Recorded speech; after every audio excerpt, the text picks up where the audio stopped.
Il-kap tal-Partit Nazzjonalista Bernard Grech qal li nhar il-ħamis l-Oppożizzjoni settella d-diskussjoni fil-Parlament l-uġigħ tan-nies dwar l-għoli tal-ħajja b'mozzjoni li tindirizza din il-problema waqt li tħalli aktar flus fil-bwiet tal-ħaddiema għall-pensjonanti u dawk li jaħdmu għal rashom.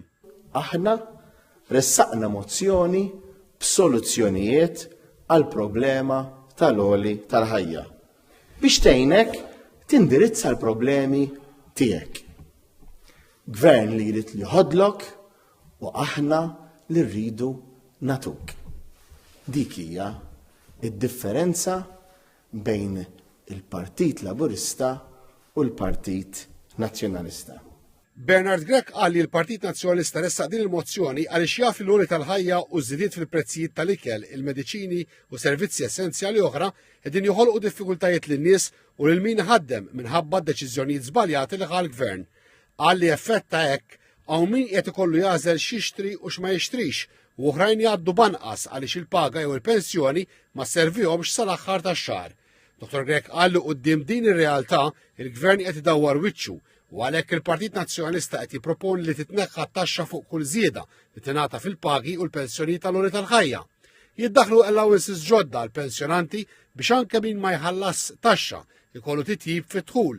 L-introduzzjoni ta' inċentivi ta' taxxa għal min ħaddem fuq kull żieda li jagħti għal ħaddiema u l-ħolqien ta' fond nazzjonali biex jagħti appoġġ finanzjarju lil min jimporta u jesporta biex jonqsu l-ispejjeż li jikkawżaw għoli tal-ħajja. Il-kap nazzjonalista qal li kemm il-darba l-gvern jibqa' jwebbes rasu u jinjora dawn il-proposti qiegħed jagħti l-kelma li gvern imexxi mill-Partit Nazzjonalista idaħħal dawn il-proposti fis-seħħ għaliex jemmen tassew li huma soluzzjonijiet li bihom il-poplu jkollu kwalità ta' ħajja aħjar.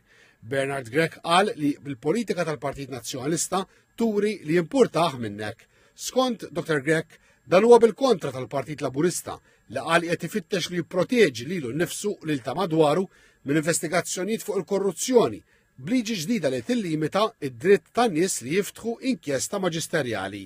Wara l-fehma li din l-istess liġi ser tkompli tappa l-reputazzjoni ta' Malta f'ġurnata meta klassifikat fl-ar pożizzjoni li qatt kienet f'indiċi internazzjonali tal-korruzzjoni ippubblikat minn Transparency International.